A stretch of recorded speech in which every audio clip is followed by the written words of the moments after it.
عزت، اور اس کے بعد وہ سال میں ایک دفعہ چھٹی جاتا ہے یا 2 سال کے بعد وہ ایک دفعہ چھٹی جاتا ہے، تو اس سے کوئی ایسی بات نہیں، اسلام اس کی بھی اجازت دیتا ہے، لیکن آپس میں مصالحہ۔ تو اب بی بی حفصہ کے کہنے پہ حضرت عمر رضی اللہ تعالی عنہ نے یہ حکم جاری کیا۔ اسی طرح دیکھیں کہ جب سیدنا عثمان رضی اللہ تعالی عنہ نے مصحف عثمانی جیسے کہ آج ہمارے پاس موجود ہے، کیونکہ حضور کی زندگی مبارک میں قرآن پاک کو باقاعدہ جمع نہیں کیا گیا، قرآن موجود ہے، لکھا ہوا ہے، سفینوں میں بھی موجود ہے، سینوں میں بھی موجود ہے، لیکن جمع کر کے ایک کتابی شکل نہیں دی گئی۔ یہ کام سیدنا ابو بکر کے دور سے شروع ہوا اور سیدنا عثمان کے دور پہ ختم ہوا رضوان اللہ تعالی علیہم اجمعین۔ اور پھر سیدنا عثمان رضی اللہ تعالی عنہ نے ایک اور بھی ماشاءاللہ امت پہ احسان کیا، کیونکہ قرآن تو 7 قراتوں سے پڑھا جاتا ہے، قرآن کی تو 7 قراتیں ہیں، انزل القرآن والا 7 احرف، لیکن اگر وہ 7 قراتیں ہی رائج کی جاتی تو دنیا میں اختلاف پیدا ہو جاتا، ایک آدمی کچھ پڑھ رہا ہے اور دوسرا آدمی کچھ پڑھ رہا ہے اور تیسرا آدمی کچھ پڑھ رہا ہے، اور ہم اجمی لوگ تھے، ہم نہ سمجھ سکتے کہ یہ تو قرات کا اختلاف ہے، فرق کوئی نہیں پڑتا ہے۔ قال اركبوا فيها بسم الله مجريها یا مجریها اللہ الذي خلقكم من ضعف یا من ضعف بھی قرات ہے، کوئی بات نہیں۔ لیکن جو لوگ بیچارے عجم ہیں، جن کو پتہ نہیں ہے لغت عربیہ کا، اللہ کے قرآن کے معانی کا، تو ان کے لیے تو بڑی مشکلات ہو جاتی۔ تو پھر حضرت عثمان رضی اللہ تعالی عنہ نے جو نسخے تیار کرائے تو ان کو ایک قرات سے دے سکے، تاکہ باقی قراتیں ورنہ تو 7 قراتیں لکھی جاتی، 7 کہ یہ قرات ہے، یہ قرات ہے، یہ قرات، آپ نے ایک قرات میں جمع کر دیا تاکہ پورے عالم کے اندر جو قرآن پہنچے وہ ایک قرات سے ہو۔ ہاں کسی نے کوئی دوسری قرات سے حاصل کرنا ہے تو پڑھ لے، جیسے اب بھی ہمارے مدارس میں ایسے مدارس موجود ہیں جہاں باقاعدہ ماشاءاللہ 7 قراتیں پڑھائی جاتی ہیں، باقاعدہ تعلیم دی جاتی ہے بچوں کو، اور ان کو بتایا جاتا ہے کہ فلاں ہر فلاں قاری کے نزدیک یوں پڑھا جاتا ہے اور فلاں قاری کے نزدیک یوں پڑھا جاتا ہے، لیکن پوری امت کے لیے ایک قرات میں قرآن جو ہے وہ جمع کر دیا گیا۔ تو یہ اعزاز جہاں سیدنا عثمان کو ملا ہے، وہاں اس اعزاز میں عورت کا بھی حصہ ہے کہ وہ مصحف نقل کرنے کے لیے جو حضرت عثمان نے لیا وہ بھی حفصہ رضی اللہ تعالی عنہ۔ اسی سے آپ اندازہ کریں کہ اسلام نے عورت کو کتنا بڑا مقام بخشا ہے کہ حضرت عثمان نے وہ مصحف جو قلم سے لکھا ہوا بی بی حفصہ کے پاس موجود تھا اس کو لیا اور اس سے اپنی کتاب کو ملایا، اور اس کے بعد پھر بی بی حفصہ کو واپس کیا گیا۔ تو رضی اللہ تعالی عنہ وارضاها، اور یہ آپ پڑھ چکے ہیں، جانتے ہیں اور 1000 دفعہ سن چکے ہیں کہ جو آدمی کسی نیکی کے عمل کی بنیاد رکھے قیامت تک جب تک وہ نیکی ہوتی رہے گی تو اس بنیاد رکھنے والے کو بھی ثواب ملے گا۔ تو جیسے قرآن پڑھنے کا ثواب اصحاب ثلاثہ کو ملے گا، اسی طرح قرآن پڑھنے کا ثواب بی بی حفصہ کو بھی ملے گا جن کے نسخے سے استفادہ کیا گیا رضوان اللہ تعالی علیہن اجمعین۔ اب اسی طرح یہ بھی ازواج رسول پاک میں ہے۔ اسی طرح اب بی بی ام حبیبہ رضی اللہ تعالی عنہ بنت ابی سفیان، بی بی ام حبیبہ جو ہے ان کا نام جو ہے وہ نام ہے رملہ، اصل میں ان کا نام جو ہے رملہ بنت ابی سفیان، ام حبیبہ تو کنیت ہے، ورنہ اصل نام جو ہے بی بی صاحبہ کا وہ رملہ ہے۔ تو اب جناب بی بی ام حبیبہ رضی اللہ تعالی عنہ نے شادی کی، نکاح ہو گیا۔ اچھا اس کے بعد خدا کی شان ہے کہ دونوں مسلمان ہو گئے، بی بی ام حبیبہ بھی مسلمان ہو گئی، شوہر بھی مسلمان ہو گئی۔ مسلمان ہونے کے بعد جب مسلمانوں پہ شدت کا دور آیا، تکلیفوں کا دور آیا، مشقتوں کا دور آیا، تو انہوں نے ہجرت کی حبشے کی طرف، کیونکہ حبشہ میں نجاشی بادشاہ تھا۔ اچھا وہ خدا کی شان ہے کہ نجاشی بادشاہ جو ہے وہ یعنی ابھی اسلام تو نہیں لایا تھا اور وہ دین عیسیٰ علیہ السلام میں تھا، لیکن اللہ نے اس کو بڑا عدل، بڑا انصاف، بڑی رحم کہ وہ اپنی رعایا پہ بے انتہا شفقت ہے۔ تو تمام صحابہ کرام رضوان اللہ علیہم اجمعین کی جن کی زندگیاں سرزمین مکہ میں گزارنی مشکل ہو گئی، اللہ کی زمین تنگ ہو گئی، تو انہوں نے حبشہ ہجرت کی۔ ان میں بھی ام حبیبہ بھی ہیں، ان کے شوہر۔ اب بھی ام حبیبہ کہتی ہیں کہ میں جب وہاں حبشہ میں پہنچی تو ایک رات میں کیا دیکھتی ہوں کہ میں نے اپنے خامند کو بڑی مکروہ اور بڑی گندی شکل میں دیکھا خواب، اور میں ڈر گئی کہ بھئی میرے خامند کی اس شکل میں اتنی کبھی شکل تھی، اتنی مکروہ شکل تھی اور ڈراؤنی شکل تھی کہ میں ڈر گئی اور میری نیند کھل گئی۔ لیکن میں نے خامند کو تو نہ بتایا، لیکن مجھے پریشانی ہو گئی کہ کوئی بات ہے، کیونکہ جو لوگ صالح ہوتے ہیں، عورت ہو یا مرد ہو، ان کے خواب بھی سچے ہوتے ہیں۔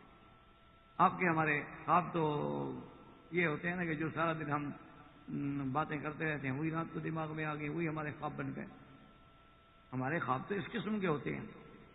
لیکن وہ بی بی صاحبہ چونکہ بہرحال یعنی مسلمہ ہے، مومنہ ہے، مہاجرہ ہے، تو کہتی ہے میں نے خواب دیکھا اور اپنے خامند کو بڑی ہی بری شکل میں پایا، تو میں گھبرا گئی کہ یا اللہ یہ کیا بات۔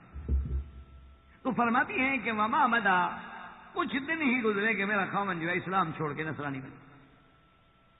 اب مجھے وہ خواب سمجھ آیا، ہاں میں نے جو خواب دیکھا تھا اس خواب کا مطلب، کیونکہ اس کے دماغ میں یہ تھا کہ یہاں کا بادشاہ جو ہے وہ نصرانی ہے، تو ہمیں شاید نصرانی بننے میں فائدہ ہوگا، یہ ہوگا وہ ہوتا ہے نا، آدمی لالچوں میں آ جاتے ہیں۔ جیسے آج کل تو اللہ معاف فرمائے معمولی سی بھی بات تو مذہب بدل دیتے ہیں، لوگ اپنے دین کو بدل دیتے ہیں، اپنے حالات کو بدل دیتے ہیں۔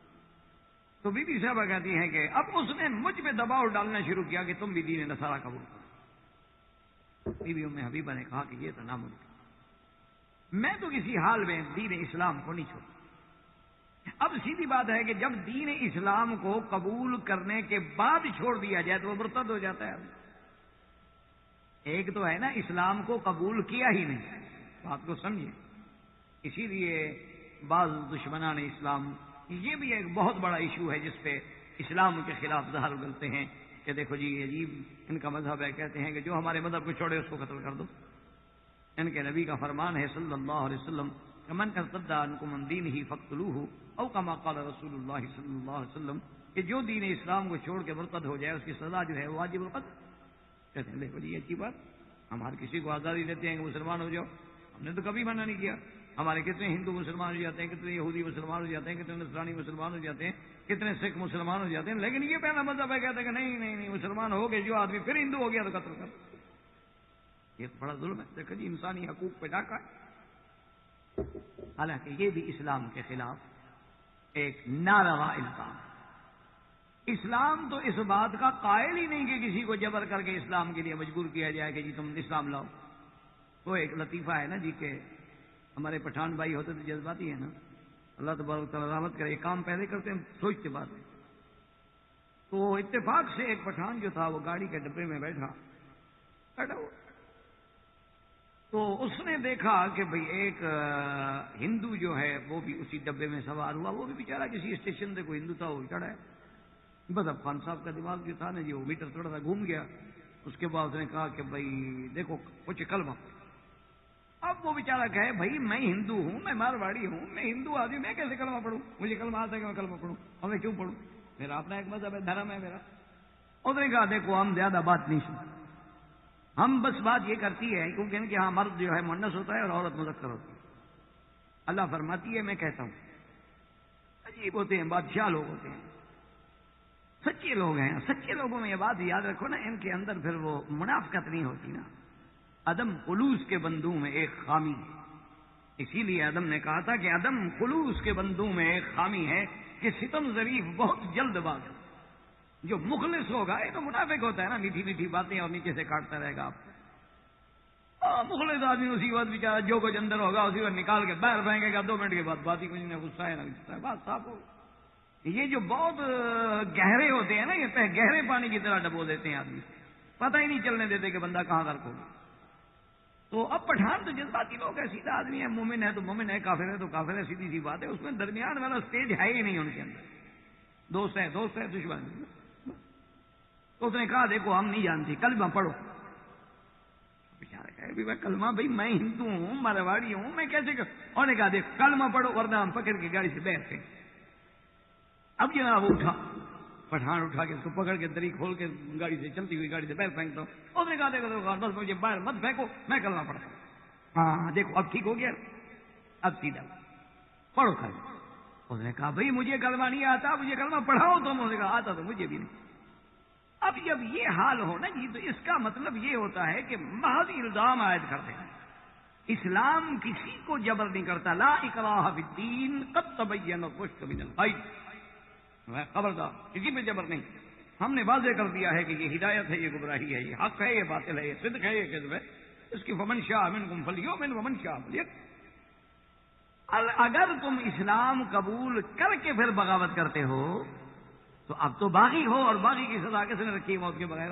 کوئی دنیا کا مجھے قانون دکھاؤ، کسی ملک کا قانون دکھا دو کہ وہ اپنے قانون کا حلف اٹھانے کے بعد، اس میں شامل ہونے کے بعد اس سے بغاوت کر رہا ہے تو باغی کی سزا تو ہر جگہ یہی ہے۔ جو اسلام نے رکھی ہے، کو نئی بات ہے یہ، تو پھر دین اسلام آپ قبول نہیں کرتے نہ کرو۔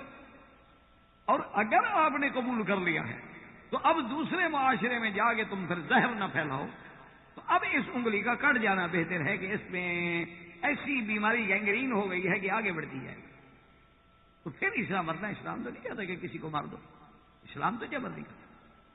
تو اب بھی ام حبیبہ فرماتی ہیں کہ اس نے مجھے بڑی منتیں کی، دباؤ ڈالا، لیکن میں نے ان کو 2 لفظوں میں واضح کر دیا۔ میں نے کہا کہ دیکھو، میں مر تو سکتی ہوں لیکن اسلام نہیں چھوڑا، اور تیرا میرا نکاح بھی نہیں رہا، تم کس بات سے مجھ پہ دباؤ ڈال؟ تو اب جناب بی بی صاحبہ جو ہے، اب ایک مہاجرہ، ایک وطن سے دور، گھر چھوٹ گیا، اب شوہر نے بھی چھوڑ دیا۔ جب حضور صلی اللہ علیہ وسلم کو اطلاع ملی تو حضور پاک نے نجاشی کو پیغام بھیجا کہ، اور اس کی وجہ یہ بھی تھی کہ چونکہ یہ بیٹی تھی ابی سفیان کی، اور ابی سفیان جو ہے وہ مکے کا سردار اور حاکم، تو سرکار دو عالم نے یہ نہیں کیا کہ اپنے کسی صحابی کو پیغام بھیج دیں، بلکہ عورت کا اتنا احترام کیا کہ اس وقت کے بعد شاہ کو پیغام بھیجا کہ تم میرا نکاح کرو اور تم میرے وکیل۔ ورنہ تو حضور کسی صحابی کو پیغام بھیج دیتے کہ تم میرے وکیل ہو، جا کے بیوی سے کہو قبول کر لے تو نکاح کر لینا، نہ کرے تو نہ کرے۔ لیکن حضور صلی اللہ علیہ وسلم نے نجاشی کو اپنا وکیل بنایا۔ اور اسی میں ایک بات یہ بھی یاد رکھیں کہ ہمارے بعض دوست پوچھتے بھی رہتے ہیں اکثر کہ جی ہم ٹیلی فون پہ نکاح کر لیں، تو ٹیلی فون پہ نکاح نہیں ہوتا۔ ایک مسئلہ ذہن میں رکھ لیں، اس کی وجہ کیا ہے؟ وجہ یہ ہوتی ہے کہ علماء نے لکھا ہے کہ ٹیلی فون پر آواز تبدیل ہو جاتی ہے، اور ٹیلی فون پر کوئی دوسرا بندہ بھی آپ کی آواز آسانی سے نقل کر کے بات کر سکتا ہے۔ اور تیسری بات یہ ہے کہ اسلام چاہتا ہے کہ میاں بیوی شادی سے پہلے ایک دوسرے کو دیکھ لیں، تاکہ خطیب جو ہے وہ اپنی مخطوبہ کو دیکھ لے اور لڑکی جو ہے وہ اپنے ہونے والے منگیتر کو دیکھ لے، تاکہ بعد کے اندر کسی قسم کی پریشانی کا سامنا نہ کرنا پڑے۔ خدا نہ خواستہ کوئی لڑکے میں عیب ہے، خدا نہ خواستہ کوئی لڑکی میں عیب ہے، تو ایسا ہوتا ہے۔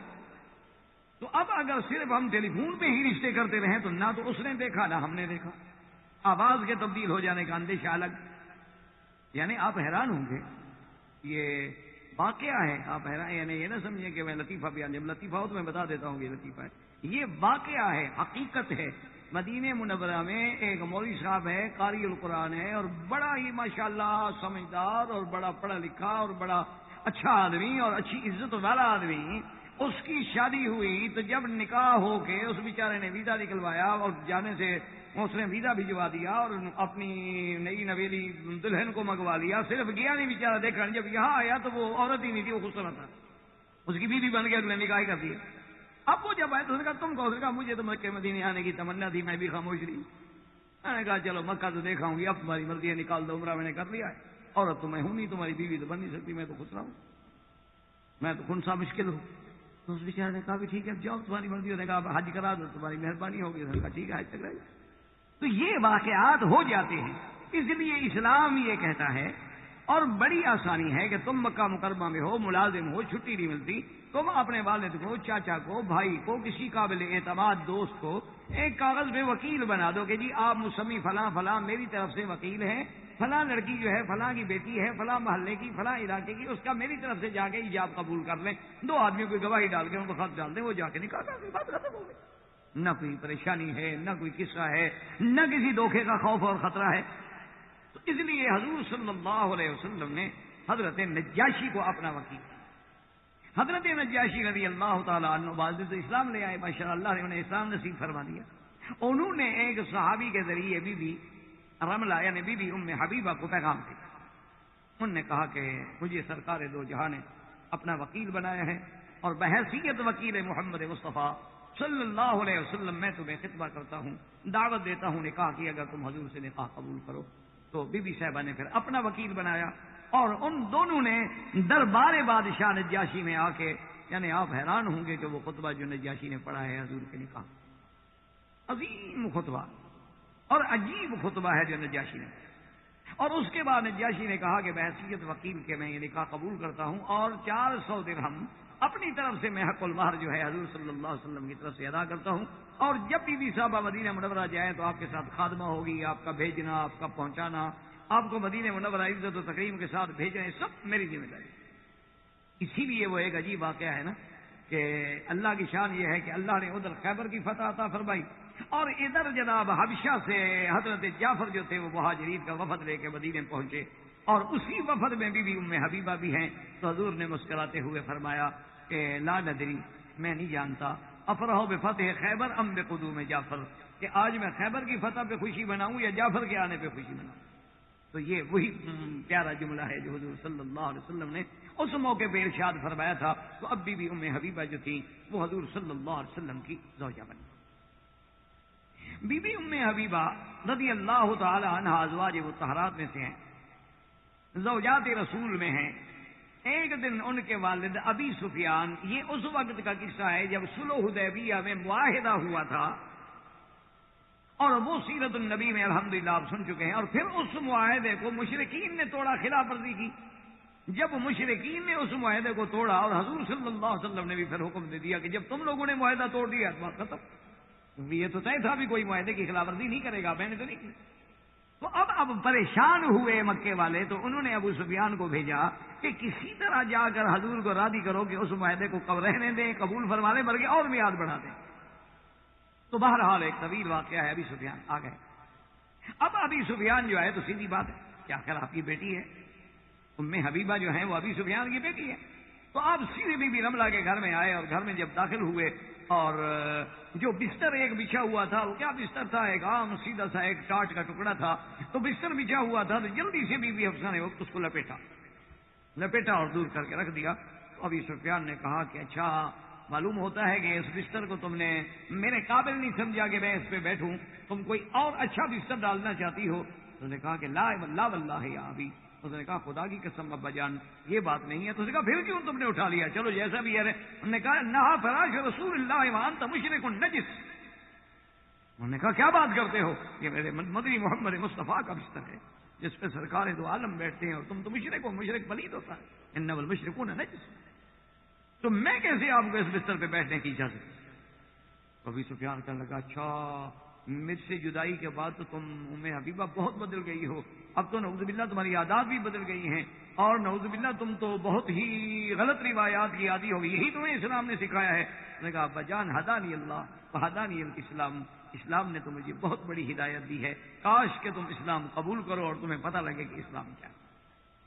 بہرحال لیکن ابو سفیان کی بات حضور نے قبول لگی، ابی سفیان واپس چلے گئے۔ بعد میں ابی سفیان مسلمان ہو گئے رضی اللہ تعالی عنہ، لیکن یہ مقام تھا بی بی یعنی ام حبیبہ کا، یہ عظمت ہے اس کی دل میں حضور صلی اللہ علیہ وآلہ آلہ وصحبہ وسلم کی، کہ وہ برداشت نہیں کرتی کہ فراش رسول پہ کوئی آدمی بحیثیت کفر کرے بیٹھے۔ ام حبیبہ رضی اللہ تعالی عنہ کا بھی ایک عظیم مقام۔ اور اسی طرح ازواج رسول میں، زوجات رسول میں بی بی ام سلمہ، ان کی شادی جو ہے عبداللہ ابن عبد الاسد المخزومی، ان کے شوہر کا نام جو تھا، جو پہلا شوہر ہے اس کا نام تھا عبداللہ ابن عبد الاسد المخزومی، ان سے شادی ہوئی اور بڑے خوبصورت جوان تھے، اور بی بی ام سلمہ کو بھی اللہ نے بڑا جمال دیا رضی اللہ تعالی عنہ۔